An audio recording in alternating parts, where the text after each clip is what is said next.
Welcome to Health, Wellbeing and Lifestyle, where professionals in the field inform, educate and inspire the community to be healthier, more balanced and live the lifestyle they love.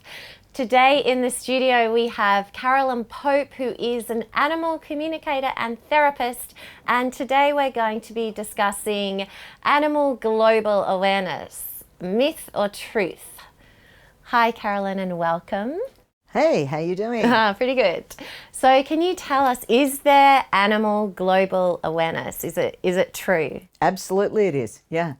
We have the internet, animals have the internet, and in the same way on Messenger, you can see someone's on there, but you don't want to talk to them. They can ignore you or other animals, or they can choose to communicate.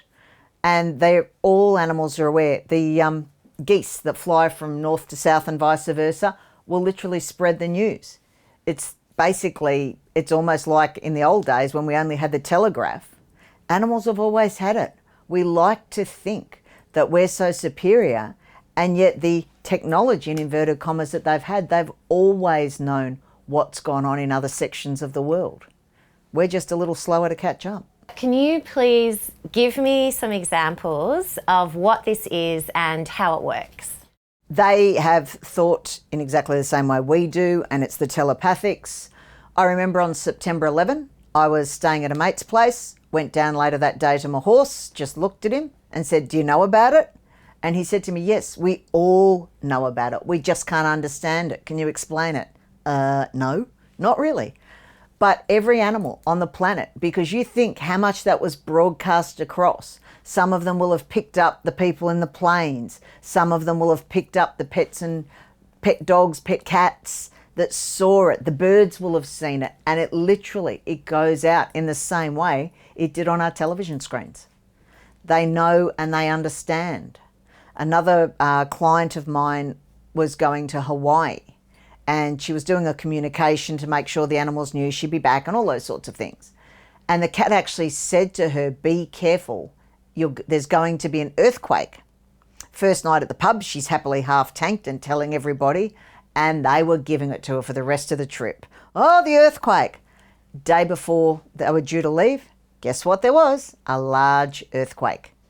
She said it was such a shame it wasn't the second day because everyone was buying a drink. She could have had a lovely week. But the animals know so much more than we do.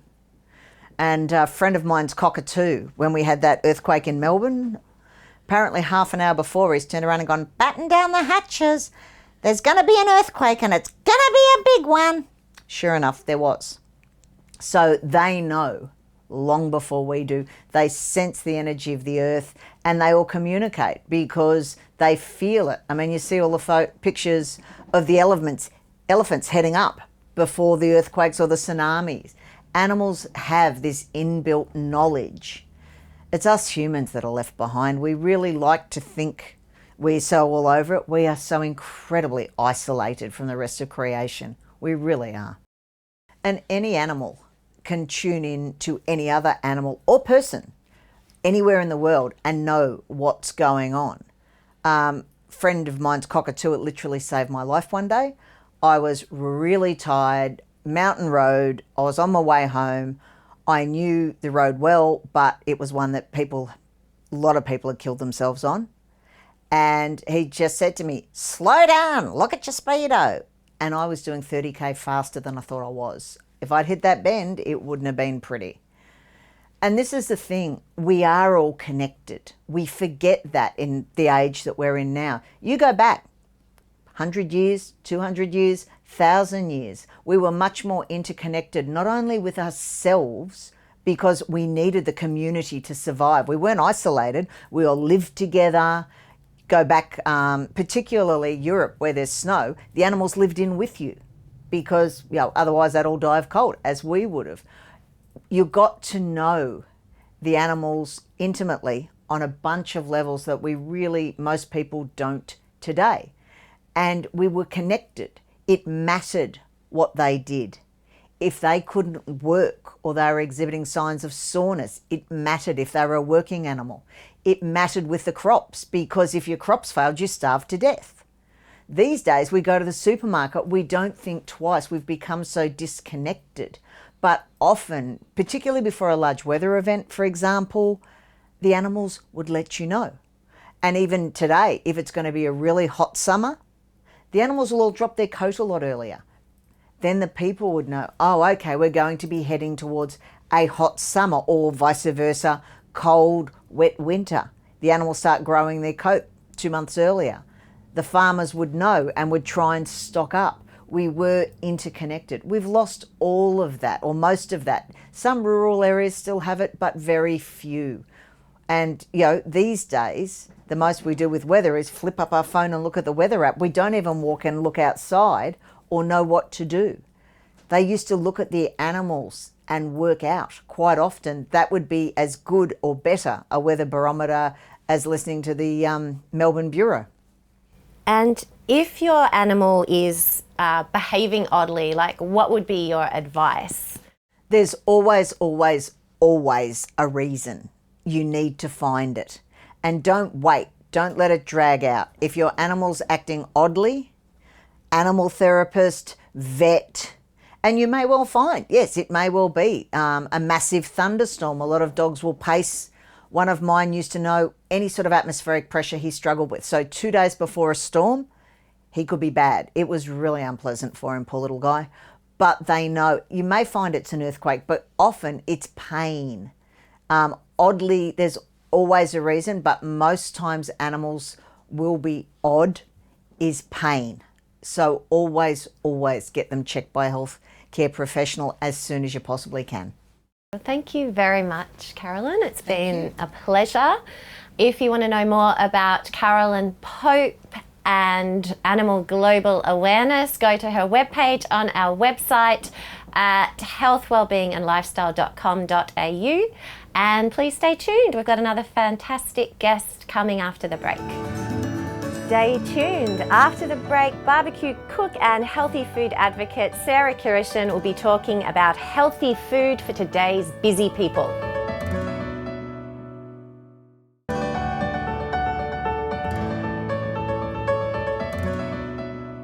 Welcome back to Health, Wellbeing and Lifestyle, and we're here again with Sarah Kiryshin, barbecue cook and healthy food advocate, continuing our discussions regarding healthy food for today's busy people.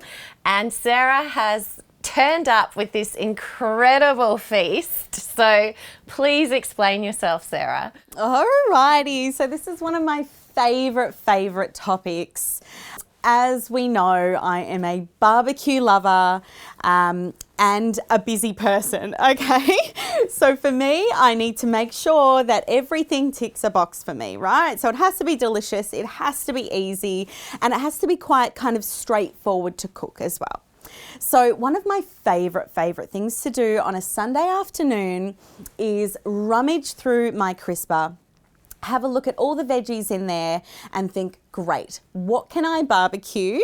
What can I cook up today that will return favours for future Sarah? So I think about my week and I go, you know what? I'm going to get a lot of cooking out of the way now, get it all done, and then I've got some variety, some amazing healthy food. And because we're cooking on the barbecue, I get to have that char, beautiful flavour that is indescribable and unmatched, and I get to enjoy that throughout the week, which is wonderful. So I see you've got broccoli, carrots, capsicum. Is it possible to switch that out and substitute it with something else? Yes, absolutely. So what I do have is, for what kind of inspired this is I thought to myself, okay, what can I do with this food? So by cooking up the carrots, the capsicum, the broccoli, the eggplant, and then I've got a few proteins here. So I thought to myself, okay, great, I'm going to marinate the beef in some amazing soy sauce to give a bit of an Asian inspiration. Pairing that with some carrots and broccoli and the eggplant, it just makes this beautiful harmony of flavours. So out of this, I'll be making like a, kind of a Thai beef salad situation, a little bit of cherry tomatoes to add in some pop of freshness and some salad leaves. Boom. I've organised myself a delicious salad there that's going to obviously serve me tomorrow or the next day. So, and with the chicken, I can repurpose this chicken. Most of the time we'll just eat it straight off the skewer because it's so delicious and it's hard to contain ourselves. But what we can do is we can turn that into a salad. We can turn it into chicken wraps. You can slice the chicken finely, maybe even make some rice paper rolls out of it down the track as well. In terms of substitutions, what we can do is we could easily turn this into a vegetarian feast or even a vegan feast. So if we simply sub out or swap out the beef and chicken, we can add in some tofu. So what I would do with this is I would add some tofu in. Automatically it's a vegan dish or a vegan platter if we will. So I would grill the tofu. Of course we've got our broccoli and our carrots here. Put that in a rice bowl and you have yourself the most amazing charred, barbecued, crispy tofu. You've got a delicious rice bowl. It's filling, it's nourishing, and it's super, super easy. Alternatively, what you can do is you can grill some halloumi. One of my favourite things to do on the barbecue is to grill halloumi. That's a vegetarian option for us, of course. And again, it gives us quite a few options down the track. One of the things that I love to do with my grilled capsicum is slice it into thin slices, then pop it in a marinade of some olive oil and some lemon juice, a little bit of salt, maybe some oregano or some other fresh herbs. Then you've got yourself some marinated capsicum. You can put that on pretty much anything, sandwiches, wraps. Something I like to do is chop it up quite finely and make a little bruschetta mix out of it. The flavours that it infuses down the track, you're just doing future you a favour. I'm interested in flavour and I would like to know how you infuse flavour into all the separate ingredients so they don't all taste like the one barbecue. Alrighty, so this is a really, really good topic and one that I'm also very, very passionate about. So for example, with the eggplant here, what I did is I made up a little honey soy dressing. So while it's on the grill, I'm going to be basting that in a honey soy dressing. And then I turn it and it infuses it even more. It gets that little bit of char, I baste it again. And so we're kind of locking in that one flavour profile to that one element of the dish. And so with the broccoli, for example, that's already got an amazing char on it. So we think, okay, what can we do to enhance the flavour of broccoli? I personally love a little bit of butter, not too much, a little bit of butter and some salt. Broccoli is actually one of those vegetables that it tastes, when it's cooked right, it tastes so incredible. It's got this beautiful nutty flavour.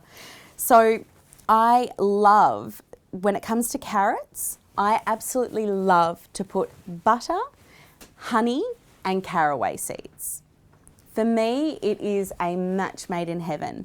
I have one dish that I do. I will char grill some carrots, pop it in the fridge for later, and then make sure I've put some honey, butter and caraway seeds on it. And then you can pop it on a little bit of whipped feta or any kind, honestly, anything, because it tastes so good. But on some whipped feta, it is magnificent. Sarah, if you could give us your top barbecue tips, that would be fantastic. Okay, so number one is to make sure that you have got your barbecue ready. Some people get a little bit intimidated because they think it's going to take so long to fire up a barbecue. For me, we're talking an hour of my day to cook all of this food. So when I'm doing a really big cook that involves a number of different ingredients, I do like to set up a bit of a production line. So what I would do is I'll just prep all my veggies, cut them up, put them separately on a large plate or in some containers. Then I'll make sure my barbie is extra hot, start cooking. When I start cooking, I love to ensure that I'm injecting even more flavour into it because I just love the barbecue flavour so much. So then I will use some wood chips. I'll pop some smoking chips on the charcoal just before I start cooking the food, and that starts to smoke up and will bring the most incredible flavour into this food. And you can also alternate the timings of when you're putting things on as well. So maybe you won't want a hickory smoke flavour in the carrots, for example. So what I would do is cook the carrots first and then I'll pop my wood chips on to get a different flavour in the different foods. Thank you so much, Sarah. If you want more information about Sarah and barbecue cooking and preparing healthy meals for the rest of the week, go to Sarah's webpage on our website at healthwellbeingandlifestyle.com.au, and stay tuned. We'll see you after the break with another terrific guest and interesting topic. Stay tuned. After the break, psychic medium and author Anthony Kilner will be talking about the differences between physical and metaphysical life experiences.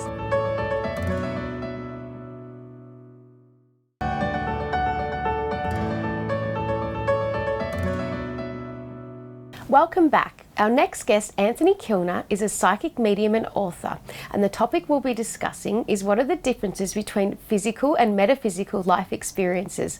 Welcome, Anthony. Thanks, Megan, and thanks for having me here again. So what is the difference between the two? Wow, this has got to be my all-time favourite topic. We talk about physical and metaphysical. Physical is objective, it is what it is. You got a pain in your knee, you got a pain in your knee. The metaphysical or the subjective interpretation of what that pain represents, now that becomes more of a challenge and a bit of fun because it'll be subjective, requiring interpretation, so much like a dream. So if we use the left knee as the example, the pain in the knee, you've got a pain, you've bruised it, you've done something, damaged it, it's sore, and that's what it is. You go and see your doctor and you get it fixed. However, if you took notice of it and how it happened, then that's going to give you an understanding that maybe things from your past you're not being very flexible about letting go, and so the knee represents flexibility in your direction, so that then means you're not being flexible in your direction because past things are holding you back.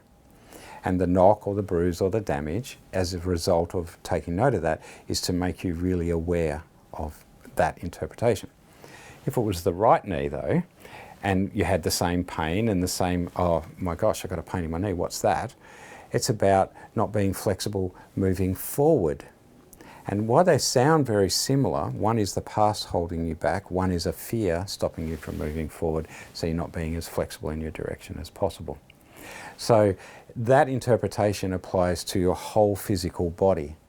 All right, so if we look at the hand, for example, it does, the left is past, the little finger represents children, the ring finger, relationships, the index finger, sexuality, then we have our pointer, that is you controlling the situation, thumb represents you're under the thumb.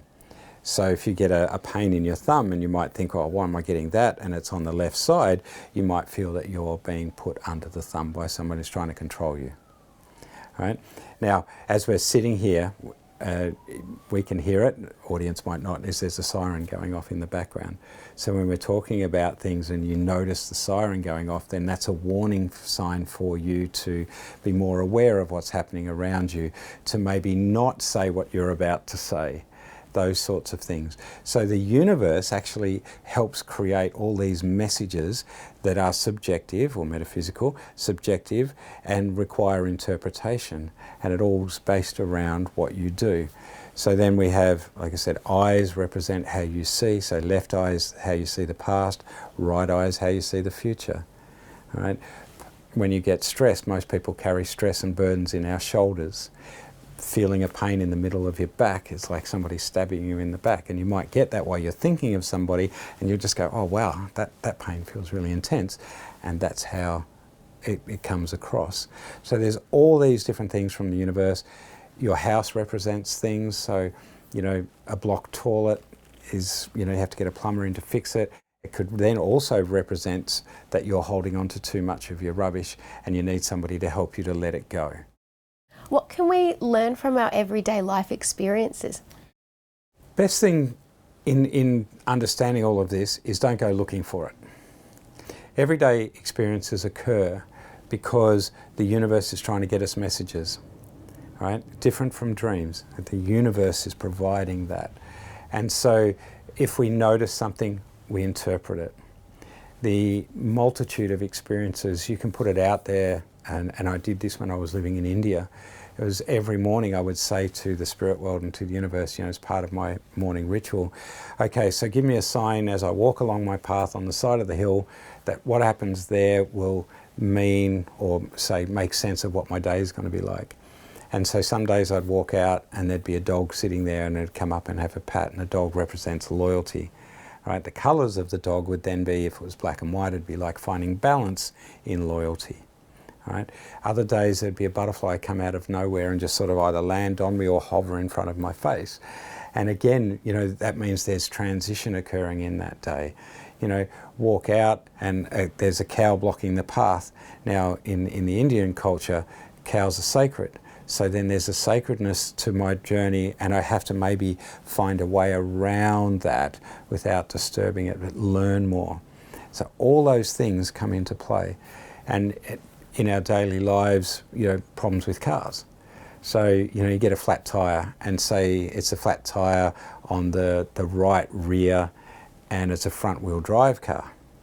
All right, so we're mashing it all up because, you know, ex-mechanic, I can talk about these quite well. Most people understand a car. So right rear wheel, it's not a drive wheel, so there's something that's stopping you for a moment, that's dragging you back, right, to stop in your direction and think about where you're going and what you're doing. And that then, you know, you fix the tyre and you get moving again, but you need that breather to understand what's happening in that space. Why can't you move forward? And that's what the universe provides. And water leaks are the same. You know, water represents emotions.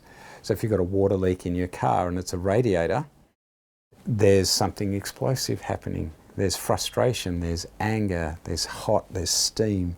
All those things come into it. So if you interpret it, you might say, well, in your direction, what's stopping you from living a happy life and being nice and relaxed and calm in your direction? Why are you getting frustrated and angry and hot under the collar, so to speak? So all of those things are important, and the universe provides a plethora of that. So the understanding is to embrace it in your everyday life, is to just learn and take note of what's actually happening in that space. What does it mean? Absorb it and just move on. Do you have any suggestions for our viewers in their own journey in discovering the difference in their own lives with the physical and metaphysical? Yeah, my big suggestion first off is journal. Write everything down. So if it grabs your attention, write it down. It's super important, because then you don't have to think about it later, you can just interpret it. A good dream interpretation book is good as well, because interpretations for dream and subjective are very similar. Also, finding someone that can help you to interpret it if you're not sure. And that's really important. And I find sitting circle, which is, you know, the spiritual aspect of learning all of this stuff, your body doesn't lie. Your body tells you what's going on. You've just got to pay attention to it. In a good circle, you'll learn that as well. Thanks, Anthony. That's such rich information. If you'd like to know more about Anthony Kilner and the difference between the physical and the metaphysical life experience, please go to his webpage on our website, healthwellbeingandlifestyle.com.au.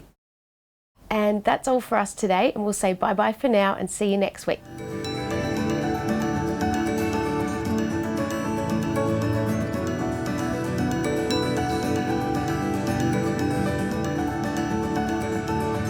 If you'd like to know more about our show, please like us on Facebook, follow us on Instagram, and subscribe to our YouTube channel.